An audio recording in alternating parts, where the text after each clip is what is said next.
We're trying to catch the sunrise way over there, but I think it's already happening.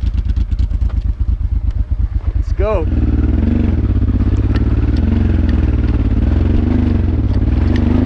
Go Alp.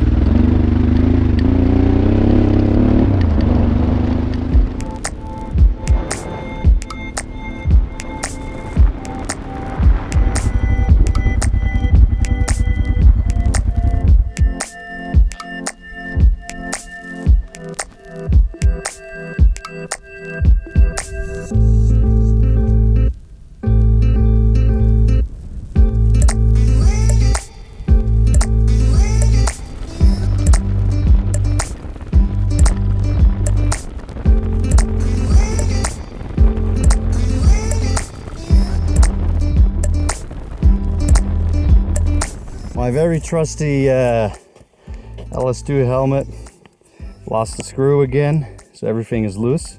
Fantastic, very good helmet.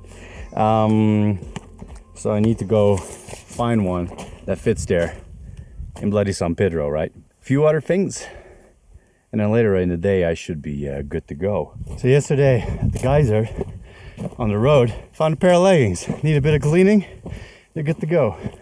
Today, hat. Awesome. Need one of those.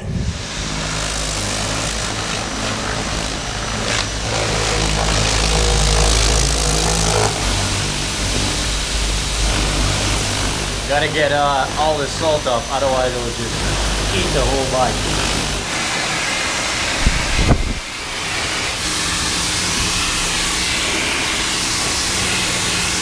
Thanks to the brilliant LS2 helmet situation, I went on a quest to various mechanics to pick some screws. And there are a few decent contestants that have the right thread. This one seems like the best fit, bit long, it went in there. Washer is too big though, but since it's a long one, it actually might work out. So what's been going on today? A lot and not much. Alp's over there, stationed. Can't see it. But this is a parking lot slash car wash where I came to wash off the salt. And I met Alejandro. And now I'm sleeping in the office here on the condition that I'm the night manager. So cars come in till 1, are still going. I let them out. They pay up, send them on their way. Then I go to sleep. Meanwhile, basically prepping for my Hito de Cajon crossing into Bolivia, which is quite a road. So I was going to do it very easily. Oh, just rock up there, do my thing. Just realized, okay, Chile, it's been a while since you properly went out there, you know? So that means plenty of preparation, have cash, have copies of paperwork for the cops, you know, to play around with that. Fuel, 350 kilometers from here, San Pedro de Atacama to San Cristobal in Bolivia, which would be a town where you can fuel up, maybe 50 kilometers before that. But I need to get to 350. I was gonna bring a 10-liter jerry can, gonna get at the Copac here, but I was like, nah, I just can't fit it on there, at least not practically. You know, days of panniers are gone where I could just put it on top of the pannier. But I'm planning on doing the all the way slow ride, like for example, I would do in Australia with hard tires. So I would add max to about 80 kilometers an hour, which I won't be able to do most of the time, probably because of the altitude, which is gonna be 4,500 to 5,000 meters with sand and corrugations. In my experience, you come across people, maybe a car, maybe a little pueblo where you can siphon some fuel somewhere. I've done it before. So there's options there. But we're going high up again. I'm gonna try and make it in one go. So about that 300 kilometers, not sleep at 4,800 meters, just in case. Pretty exciting. This is exciting stuff. It's quite a lonesome road, so I got a bit of butterflies. I'm looking forward to it.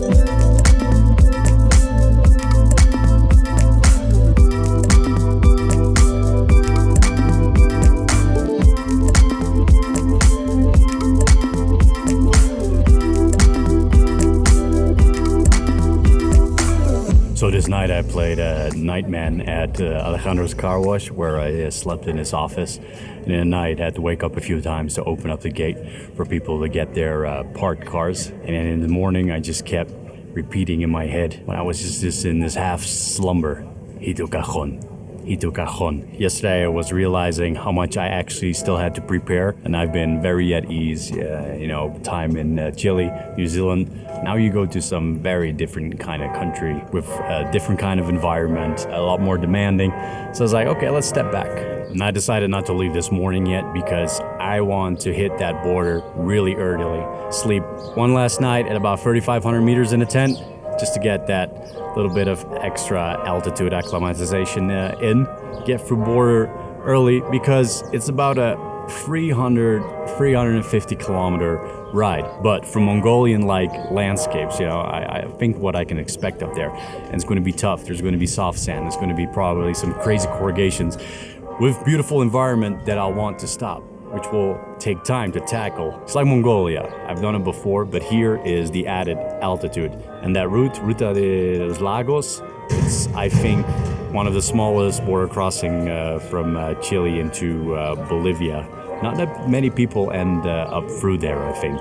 So, tomorrow, we do it for real.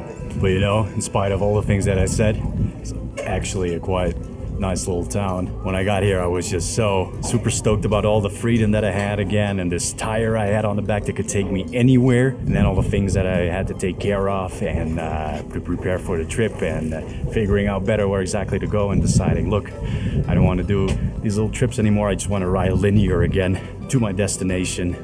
And today I just sat here in town eating my empanada and was at ease, actually.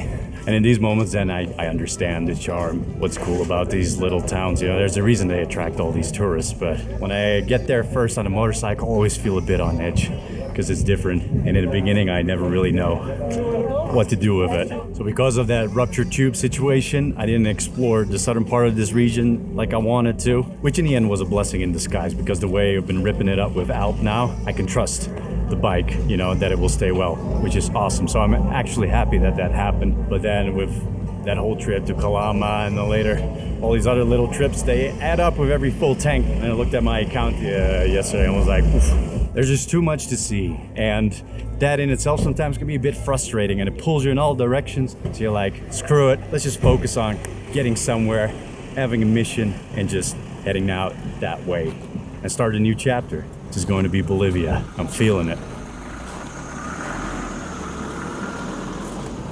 Getting ready to camp out at Hito Cajon nearby. We got 2 bottles, 3 liters of reserve fuel, putting it in a dirty sock, putting something else for once in a dirty sock, eh? Don't quote me on that.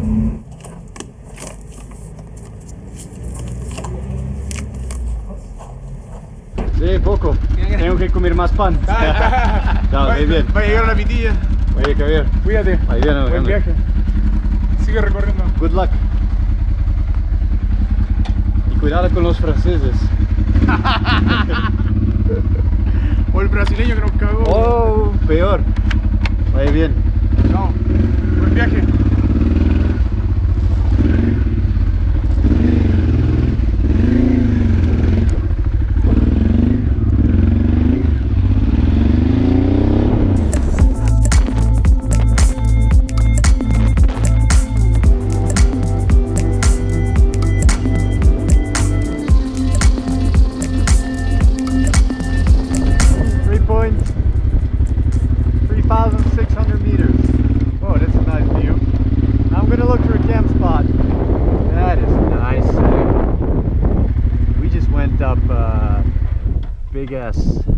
Big ass land slope, and on the Bolivian side it's not going to be paved anymore. It's going to be like Tajikistan mixed with Mongolia, and that's a really good thing. Okay, let's get ready.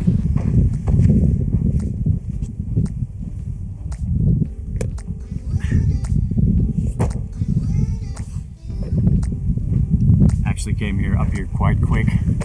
Had a bit of slight shortness of breath already, but this is nothing. It's just quick ascent. Set up the tent, wake up early morning, head to the border. I hope they open early. I don't know, maybe that's all for nothing. They open at 9 or 10. I'm really excited. This is, don't think I felt like this since the beginning of the Bartang Valley. So it's going to be something. This is the first big, special, all-inclusive, everything's going to be in it right, I think. In a long, long time. Good night.